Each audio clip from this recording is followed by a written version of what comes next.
Hi, everybody. It's Dr. Kathy again. How are you? I heard that some men are not sexually satisfying their women, their partners, their wives. I can't believe it. So, we are going to talk about it tonight. All right, y'all? I am going to talk about why the men, not too many of y'all, just some of y'all, are not pleasing their women. Now, thank you to the men that are pleasing their women. I am very grateful because I know there are plenty of you out there doing the right thing for the right woman and knowing that women need to be pleased. But I'm talking about men that actually feel that we don't need to have any sexual pleasure. And why am I saying that? I have met them in my own clinic. And I think we need to do something about it. Yep, you guys should join us too, okay? All right, so let's talk about it. First of all, I have four categories as to why or to explain why it's possible, right, that these men have an excuse. So let's put them in four categories. The first category is upbringing, okay? The most obvious. They were not brought up to talk about sex with anybody, father, mother, uncles, aunts, siblings.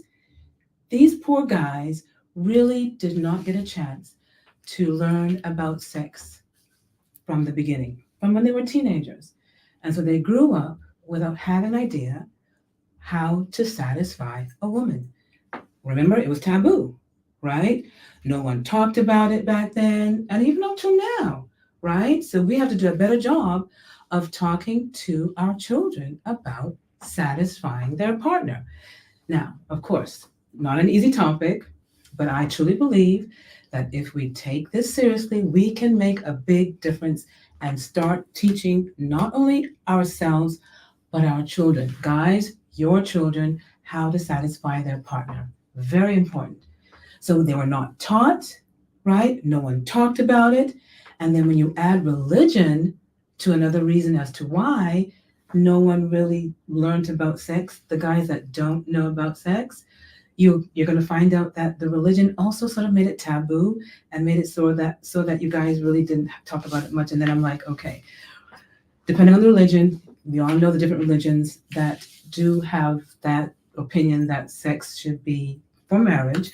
So that could be something that influenced the men not to learn about sex until they got married. And we know times have changed, right? So men are learning about sex. So the guys that have that excuse of religion, I'm sorry, it doesn't work anymore.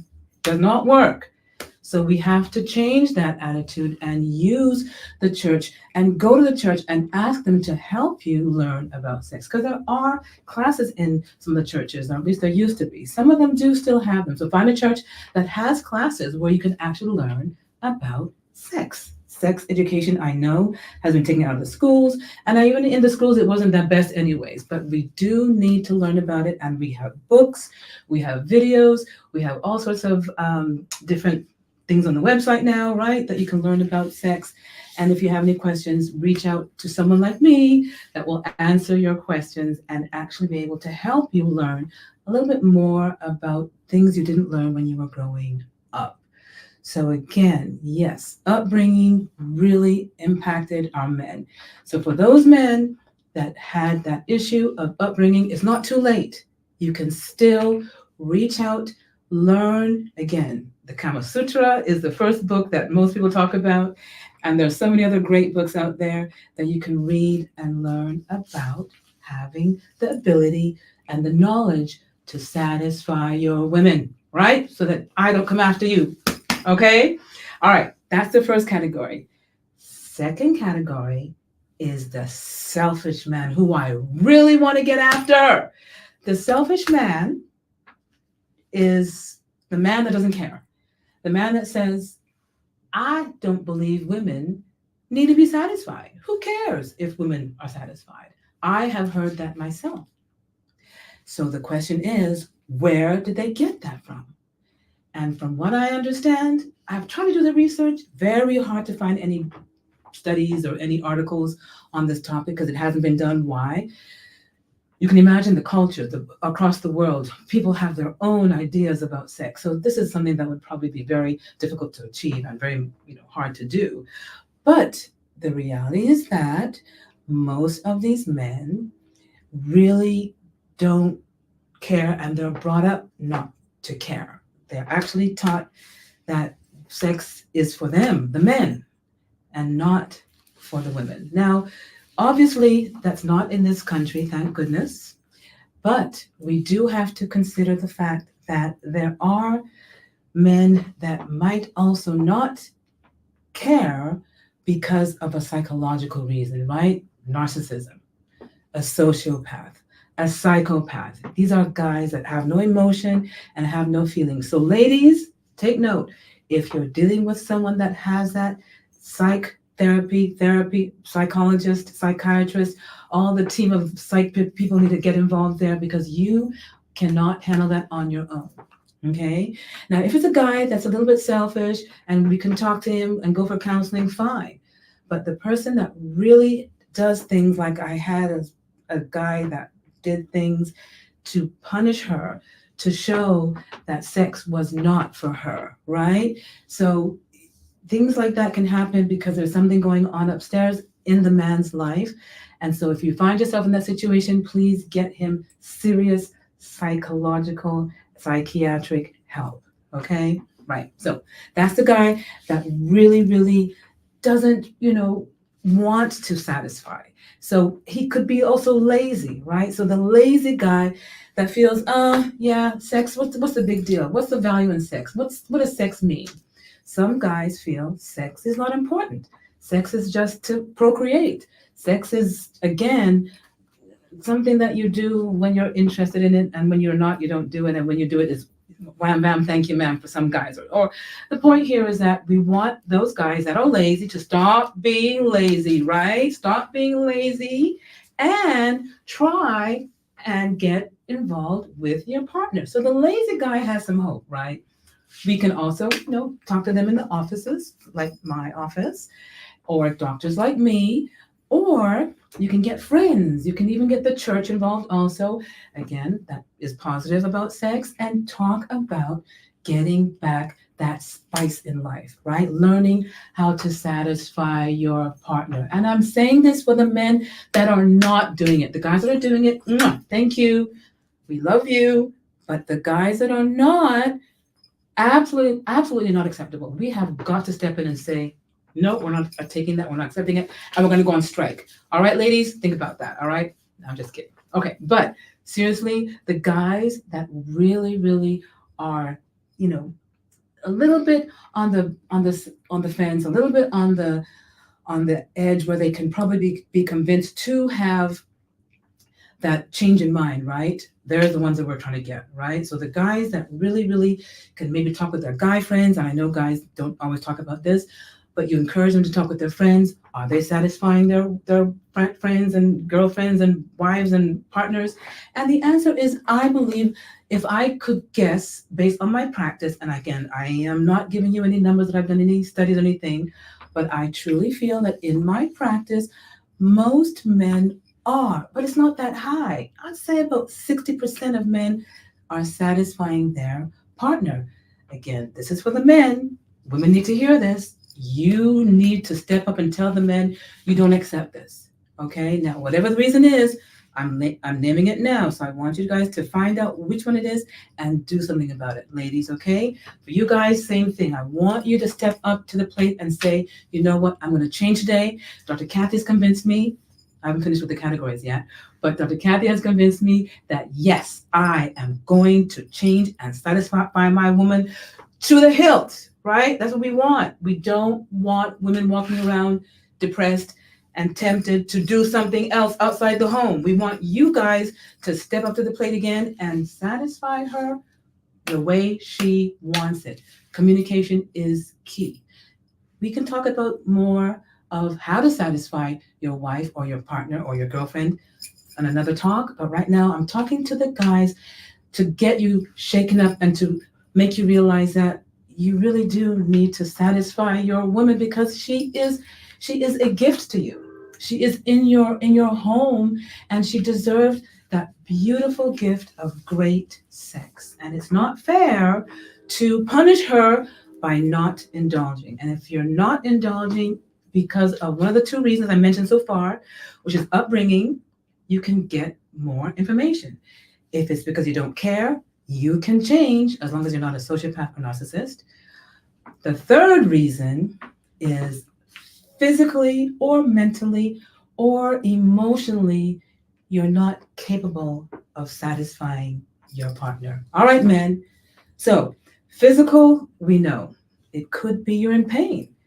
You could be sick, right? You could have had some heart conditions, even though heart conditions now, they say you should have sex the first week after you had heart surgery. Yep, that's what they say now. Whoopee. The doctors say if you've had an open heart surgery, anything on the heart, go and have sex within a week.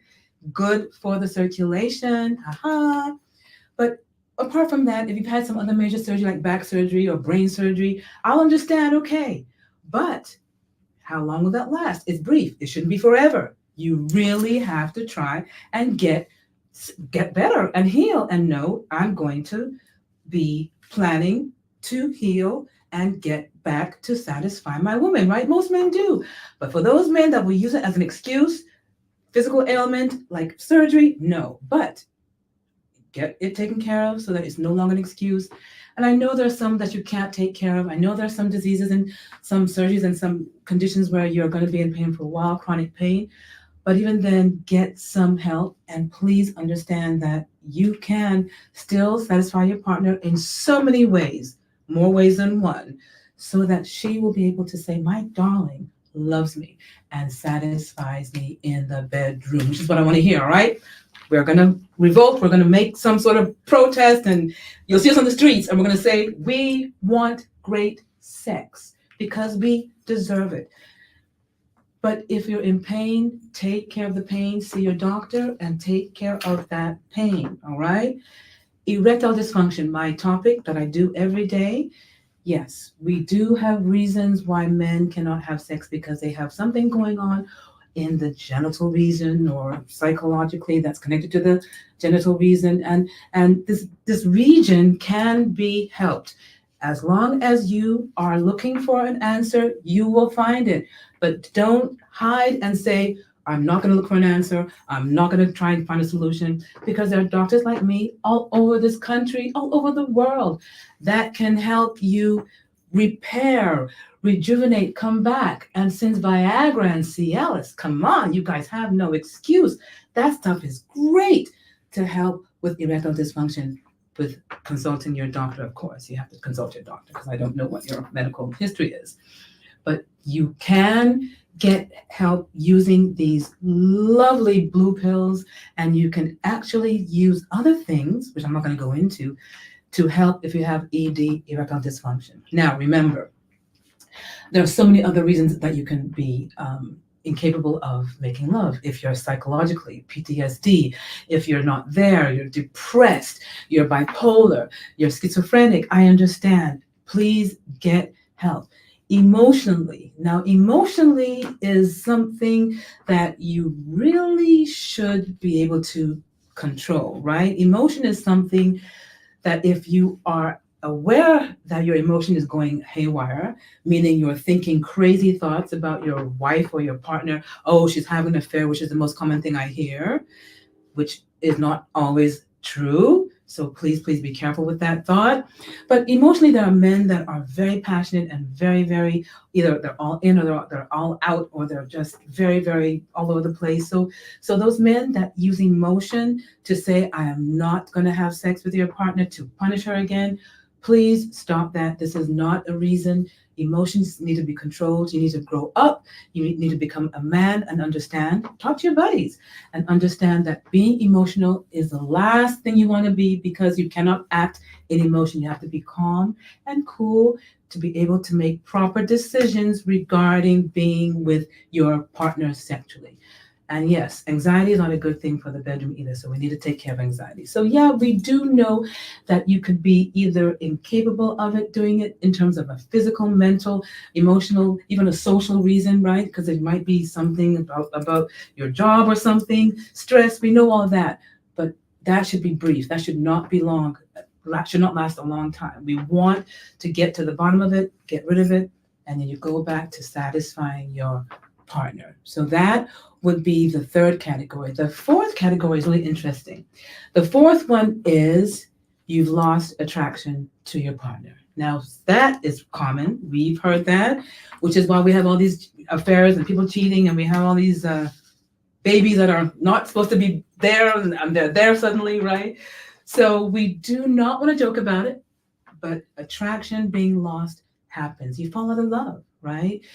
You meet someone else, right? But I'm not going to let you escape with that, because even if you do lose the attraction, fall out of love, you still need to be able to be there for her, have the conversation, get some marriage counseling, get some partner counseling, find out whether that attraction can come back. Because sometimes you can fall back in love with your partner. But yeah, I know your partner has to partake and has to step it up too to become, what you want. But that's something you would have you discuss in the counseling sessions with your psychologist or your therapist. So yes, when you lose attraction because she's boring in the bedroom, she can become more exciting in the bedroom, right? So have that open discussion. You're really supposed to communicate. Communication is the key, and you really need to be open with her. See what she wants, you tell her what you want, and you make sure that both of you are on the same page. Otherwise, you'll find that you'll never get on the same page, and you'll always think the grass is greener somewhere else, and you get into trouble. We really don't want that. Please, if you are thinking you've lost attraction, try and have that conversation with her. Come down to her level and say, babe, this is what I want. And see what she says. See if she's open. If she's not, get some help so that she can get on the same page with you. Okay? Now, in the same frame of losing attraction, there could also be another reason, and that could be the guy, has a different preference. And I'm going to throw that in only because I'm in Atlanta, and in Atlanta, we have a lot of people that have different preferences. The bisexual, the homosexual, and I do have situations where the men suddenly, out of the blue, tell their wives or their partner that they are not attracted to them because they have changed their preferences. And if that's the case, that is something that you're definitely going to need help with. But there's also hope, because sometimes the relationship can be saved, especially if the man wants to stay in the relationship. Now, it's up to you, females, it's up to you, women. If you want to stay, that's a personal decision. I am not against it. I am not someone that's going to say leave. I am the person that's going to say it all depends on the pros and cons.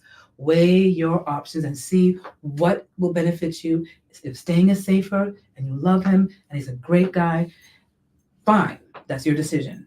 But make sure he is satisfying you. Make sure that changes so that in the bedroom you are pleased. If you can handle it, go for it. If you cannot, get some help. You might have to end up in the divorce courts.